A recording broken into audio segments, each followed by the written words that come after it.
사랑합니다. 감사합니다. 축복합니다. 주님의 사랑과 은혜가 우리 가운데 충만히 거할 줄 믿습니다. 우리 같이 잠시 기도하겠습니다. 살아계신 아버지 하나님 감사합니다. 귀한 날 허락하여 주셔서 아버지 전에 모이게 하여 주시니 감사합니다. 주의 말씀 듣게 하여 주심 또한 감사합니다. 하오나 아버지 하나님, 이 시간 말씀을 대언고자 선자가 너무나도 부족하고 또한 무익하오니 주의 놀라운 은혜로 주관하여 주셔서 주께서 사용하셔서 오직 아버지 말씀만을 대언하는 자리가 되도록 주님 축복하여 주옵소서.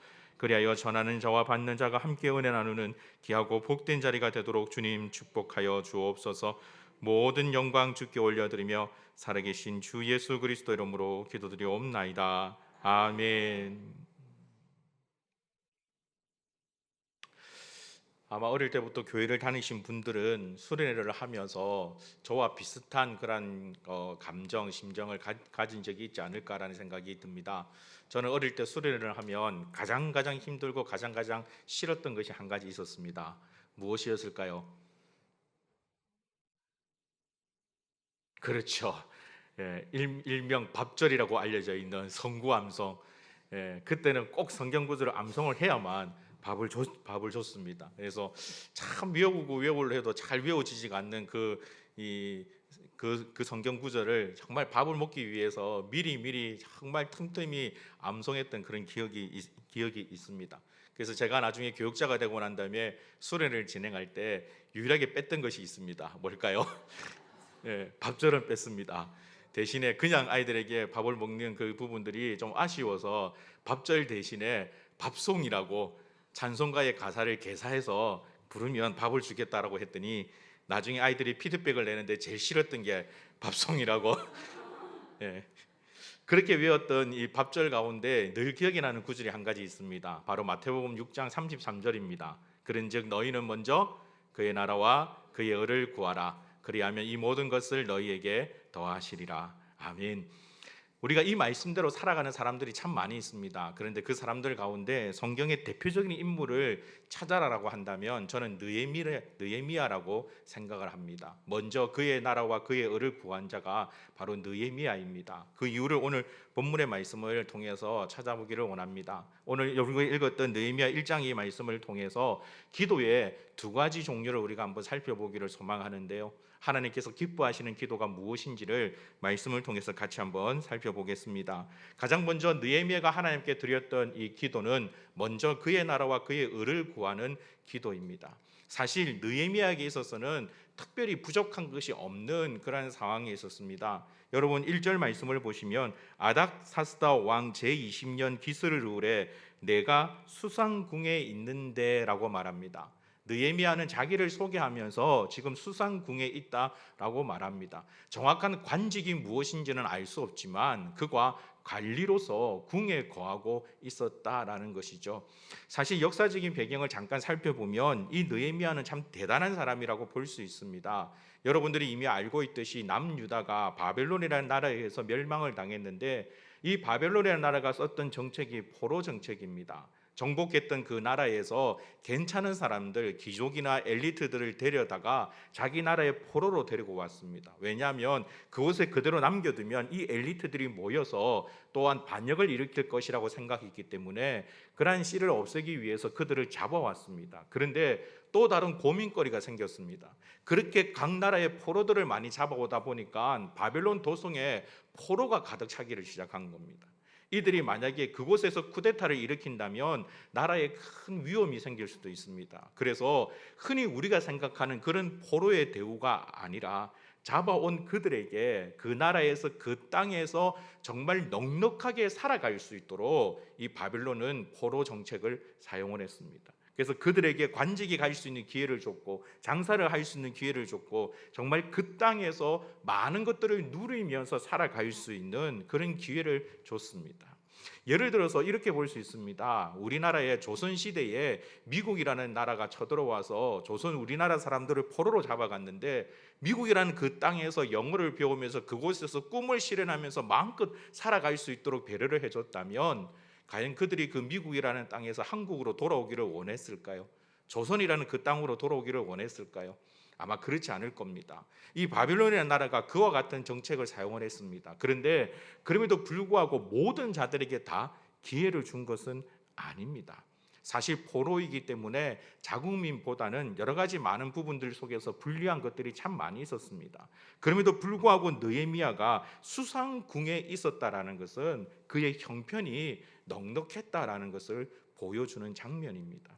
보다 더 정확하게 말씀드린다면 느헤미야는 지금 아쉬울 것이 없는 상황입니다. 그런데 그런 느헤미야가 2절을 보니까 내 형제들 가운데 하나인 하나니아가 두어 사람과 함께 유다에서 내게 이르렀기로 내가 그 사로잡힘을 면하고 남아있는 유다와 예루살렘 사람들의 형편을 물은즉 3절에 그들이 내게 이르되 사로잡힘을 면하고 남아있는 자들이 그 지방에서 큰 환난을 당하고 능욕을 받으며 예루살렘 성은 허물어지고 성문들은 불탔다 하는지라. 4절에 내가 이 말을 듣고 앉아서 울고 수일 동안 슬퍼하며 하늘의 하나님 앞에 금식하며 기도하여라고 되어 있습니다. 느헤미야는 비록 수상궁에서 넉넉하게 살 수 있었지만 그의 마음은 항상 예루살렘을 향해 있었습니다. 그의 마음은 항상 하나님의 성을 향해서 바라보고 있었습니다. 비록 내 나라는 망했지만 멸망당했지만 그 멸망당한 그 나라에 남아있는 주민들을 느헤미야는 걱정하고 염려하고 있었던 것입니다. 바로 이것이 먼저 그의 나라와 그의 의를 구하는 모습입니다. 느헤미야는 이 일로 말미암아 하나님 앞에 나와서 기도합니다. 수일 동안 울며 금식하며 기도합니다. 내가 수상궁에 있는데 더 높은 간직에 올라갈 수 있도록 하나님 도와주십시오 라고 작정하고 금식하고 기도하는 것이 아닙니다. 내가 살아가는 삶이 더욱더 좋아질 수 있도록 도와달라고 기도하는 것도 아닙니다. 자기 앞에 개인적인 어떤 어려운 문제가 생겨서 그 문제로 말미암아 하나님 앞에 기도하고 있는 것도 아닙니다. 사실 느헤미야에게는 개인적인 문제라든지 그의 삶의 어려움을 찾아볼 수 있는 그런 사람이 아닙니다. 그러나 그럼에도 불구하고 느헤미야는 남겨진 자들을 위해서 애통합니다. 하나님의 마음을 품고 있었다라는 것입니다. 사랑하는 성도 여러분, 저와 여러분들도 하나님 앞에 기도할 때 이와 같은 마음이 있기를 주님의 이름으로 축복합니다. 우리는 나만 잘 사는 자가 되어서는 안 됩니다. 우리가 예수 그리스도로 말미암아 구원받은 자가 되었다면, 우리가 이와 같은 놀라운 은혜를 입었다면 그 은혜 입은 것을 남들에게 베풀어 줄 아는 자가 되어야 합니다. 애통하는 마음이 있어야 합니다. 늘 이 나라를 위해서 기도할 줄 아는 자가 되어야 합니다. 학부 때부터 참 친하게 지냈던 목사님이 한 분이 계십니다. 이분이 지금 일본이라는 그 지역에서 선교사로서 활동을 하고 있는데, 사실 학부 때 같이 신학교에서 공부를 할 때에도 많은 사람들이 농담 반 진담 반으로 자주 물었던 얘기가 있습니다. 혹시 일본인 아닙니까? 라고 물었습니다. 생김새가 정말 일본인 참 비슷하게 그렇게 생겼습니다. 아무 말 안 하고 입을 꾹 담고 있으면 정말 일본 사람으로 착각할 정도로 그렇게 생긴 그런 목사님이 한 분이 계셨습니다. 그런데 놀랍게도 이분의 이 역사를, 히스토리를 살펴보면 일제 식민지 그 당시 때에 조상들이 참 많이 어려움을 겪었던 그런 분이기도 합니다. 그런데 어느 날 이분이 갑자기 자신은 일본에 선교사로 가겠다라고 얘기를 하더니 일본에 선교사로 갔습니다. 학부를 졸업하고 신대원으로 가지 않고 일본의 개혁주의 교회 쪽으로 가서 그곳에서 지금 안수를 받고 개혁주의 교회를 섬기고 있습니다. 얼마 전에 같이 안부를 묻게 되어졌는데, 지금 시대가 일본의 아베 정권으로 말미암아 참 어렵고 힘든 때를 보내고 있지 않습니까? 그래서 농담 반으로 이런 얘기를 했습니다. 왜 그 땅에 계속 남아 있느냐? 차라리 오너라, 이곳에 와서 목회하는 것이 더 좋지 않겠느냐라고 얘기했더니 그 친구가 이런 말을 했습니다. 형님, 정말 일본 사람들 보면 밉상이 참 많다. 참 이 사람들 하는 행동들을 보면 너무너무나 밉다. 그러나 그럼에도 불구하고 예수님 때문에 내가 사랑해야 될 사람들이 이 사람이라면 형님, 내가 이곳에 남아있는 게 옳지 않겠나. 저보다 나이가 적은 아우였지만 그 말에 고개가 절로 숙여졌습니다. 사랑하는 성도 여러분, 우리가 살아가는 삶들 가운데 하나님의 뜻을 생각하며 하나님의 것을 찾으며 나아갈 수 있는 저와 여러분이 될 수 있기를 주님의 이름으로 축복합니다. 물론 나의 것을 구하는 기도도 참 중요합니다만, 사실 여러분, 성경의 모든 부분들을 살펴볼 때 하나님께서 원하시는 것은 나의 것을 위하며 기도하기보다 하나님의 것을 위해서 기도하라는 가르침들이 더욱더 많습니다. 물론 우리에게도 필요한 것들이 참 많습니다. 해야 될 일들이 참 많이 있습니다. 우리도 정말 하나님 앞에 구해야 될 그런 기도의 제목들이 너무나도 많이 있습니다. 그러나 여러분, 하나님을 믿는 자로서, 주 예수 그리스도를 믿는 자로서 주님께서 우리에게 하셨던 그 말씀을 믿음으로 붙잡고 기도하는 성도가 되길 주님의 이름으로 축복합니다. 먼저 그의 나라와 그의 의를 구하라. 그리하면 이 모든 것을 너희에게 더하시겠다고 주님께서 분명히 약속하셨습니다. 우리가 살아가는 삶 가운데 이와 같은 놀라운 간증거리가 넘치기를 주님의 이름으로 축복합니다. 느헤미야가 이처럼 하나님 앞에 기도했더니 오늘 우리가 읽었던 마지막 11절에 보면 그때에 내가 왕의 술관원이 되었느니라 라고 말합니다. 정말 이 느헤미야가 하나님의 뜻을 구하고 그의 나라와 그의 의를 먼저 구했더니 하나님께서 그를 놀랍게 사용하고 있는 것이 성경에 기록되어져 있는 겁니다. 사랑하는 성도 여러분, 여러분의 삶들 가운데서도 이와 같은 은혜가 있기를 주님의 이름으로 축복합니다. 마지막 두 번째로 느헤미야가 하나님께 드리고 있는 기도 가운데 정말 놀라운 기도가 있습니다. 여러분 5절을 보시면 이르되 하늘의 하나님 여호와 크고 두려우신 하나님이여 주를 사랑하고 주의 계명을 지키는 자에게 언약을 지키시며 긍휼을 베푸시는 주여 간구하나이다. 여러분 사실 이 고백은 정말 놀라운 고백입니다. 지금 느헤미야는 포로로 잡혀왔습니다. 자기의 나라는 망했습니다. 얼마 전에 여러분에게도 한번 말씀을 드렸지만 고대 사회에서 전쟁이라는 것은 신들의 전쟁입니다. 그 전쟁에서 진다라는 것은 곧 그 신이 지는 것을 말합니다. 그들이 믿고 있었던 여호와 하나님이 바벨론의 신들에게 졌다라는 의미입니다. 그런데 느헤미야가 뭐라고 고백합니까? 하늘의 하나님 여호와 크고 두려우신 하나님이여 라고 고백합니다. 느헤미야는 하나님 앞에 기도할 때 하나님에 대해서 더욱더 많이 알고 있었던 자라는 것을 우리는 알 수 있습니다. 그냥 하나님 옆에 나와서 떼쓰는 것이 아니라 정말 하나님의 마음이 움직이도록, 하나님이 감동하시도록, 하나님께서 반드시 이 기도를 들어주시도록 하나님에 대해서 너무나도 잘 알고 있었던 자가 바로 느헤미야였다는 겁니다. 그래서 느헤미야는 하나님 앞에 크고 두려우신 하나님이여라고 기도하며 나아갑니다. 그리고 계속 내용을 보면 먼저 하나님 앞에 자신들의 잘못을 고백합니다. 자기들의 죄악을 고백합니다. 사실 이건 느헤미야의 죄가 아닙니다. 그의 손조들이 지었던 죄입니다. 그러나 그 죄를 자신의 죄로 여기고 하나님 앞에 통회하며 자복하며 고백합니다. 하나님, 우리의 죄를 용서해 주옵소서. 우리의 죄를 긍휼히 여겨 주옵소서. 그리고 또 하나님 앞에 기도하면서 내가 알고 있는 하나님은 말씀대로 역사하시는 분이지 않습니까? 하나님께서 모세를 통해서 우리에게 약속하셨지 않습니까? 8절과 9절에 보면 옛적에 주께서 주의 종 모세에게 명령하여 이르시되 만일 너희가 범죄하면 내가 너희를 여러 나라 가운데서 흩을 것이요 만일 내게로 돌아와 내 계명을 지켜 행하면 너희 쫓긴 자가 하늘 끝에 있을지라도 내가 거기서부터 그들을 모아 내 이름을 두려고 택한 곳에 돌아오게 하리라 하신 말씀을 이제 청하건대 기억하옵소서. 여러분, 이 느헤미야처럼 우리의 하나님을 제대로 알고 기도하는 자가 되길 주님의 이름으로 축복합니다.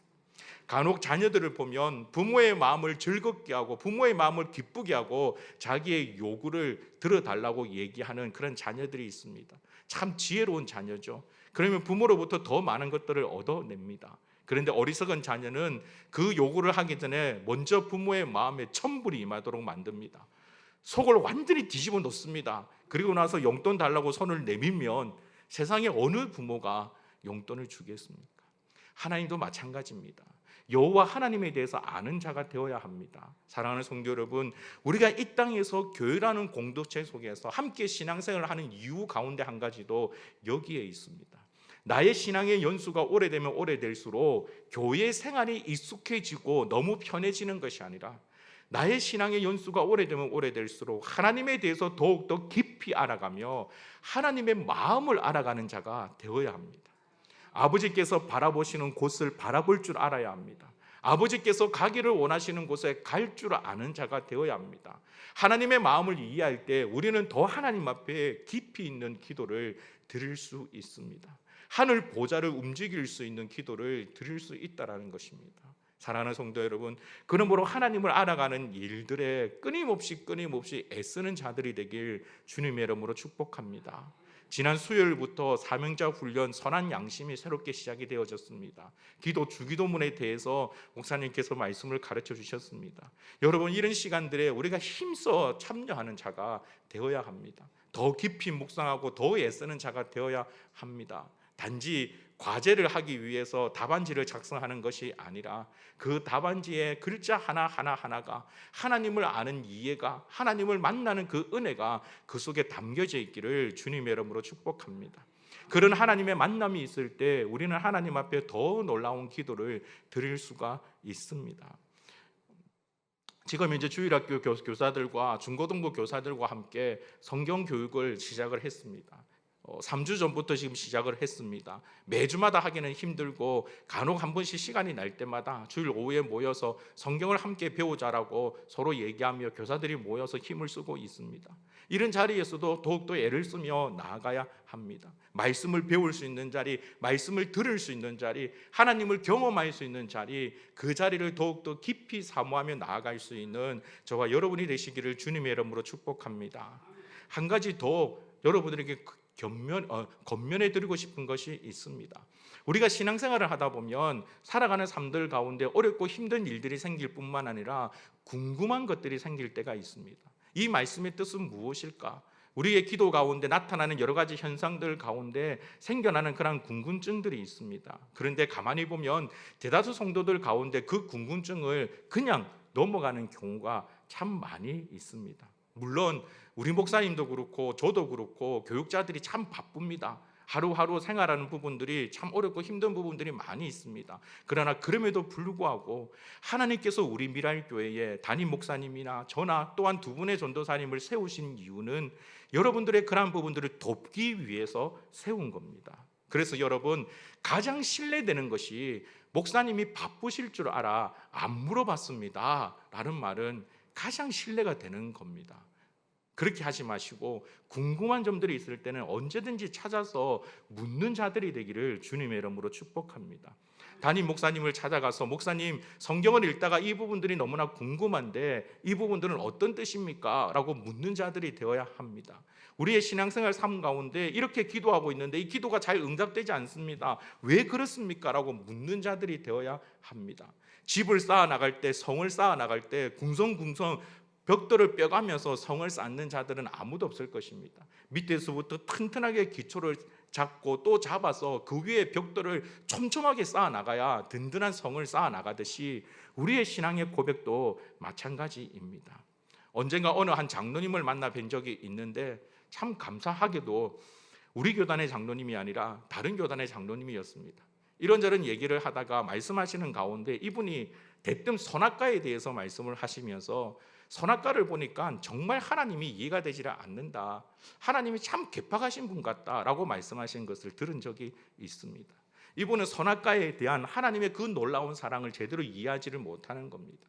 그 이해에 대한 그 궁금증에 대한 부분을 풀어내기 위해서 주변의 목회자를 찾아서 물어보지도 않고 혼자 고민하고 혼자 생각하다가 결론 내린 것이 하나님은 괴팍한 하나님이신 것 같다라고 결론을 내린 겁니다. 여러분, 그런 오류가 우리 가운데 없기를 주님의 이름으로 축복합니다.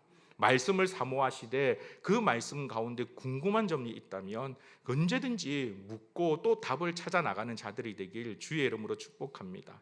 잠깐 우스개 이야기이지만 정말 목사님들에게 와서 여러분 묻지 내인연이라고 하는 아이들에게는 내인연이라고 얘기를 하는데요. 네이버라고 하는 포털 사이트에 여러분 검색을 하지 마십시오. 그곳에 검색하게 되면 신천지를 비롯한 여러 많은 이단들이 남긴 잘못된 글들이 정말 많이 있습니다. 근데 어떤 분들은 그 글들을 검색해서 읽어보고 목사님 이렇게 얘기하는데 이게 맞습니까? 라고 물어보시는 분들이 있습니다.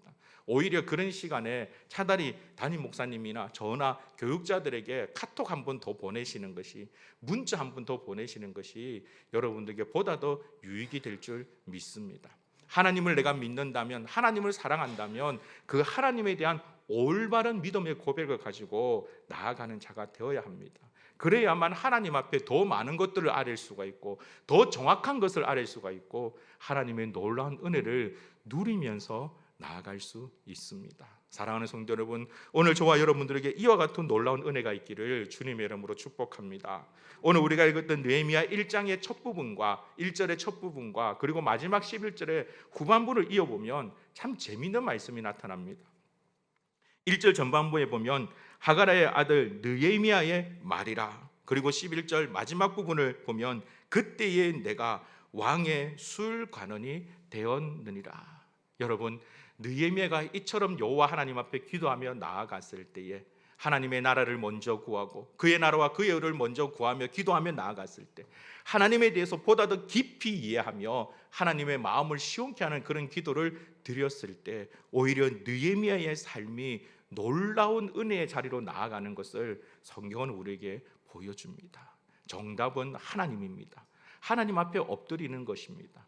나의 지혜가, 나의 생각이 보다 더 유익한 것처럼 보인다 할지라도 그것보다 보다 더 명확한 것은 하나님 앞에 엎드려 기도하는 것입니다. 기도함으로 말미암아 하나님의 놀라운 은혜를 누리시기를 바랍니다. 어려운 문제가 있습니까? 힘든 일들이 있습니까? 괴로운 일들이 있습니까? 그 모든 상황 가운데 오히려 하나님 앞에 기도함으로 말미암아 기도의 그 놀라운 은혜와 함께 주의 영광을 맛보는 귀하고 복된 성도가 되시길 주님의 이름으로 축복합니다. 우리 다 같이 이 찬양 하나님 앞에 드리면서 함께 기도의 자리로 나가겠습니다. 괴로울 때 주님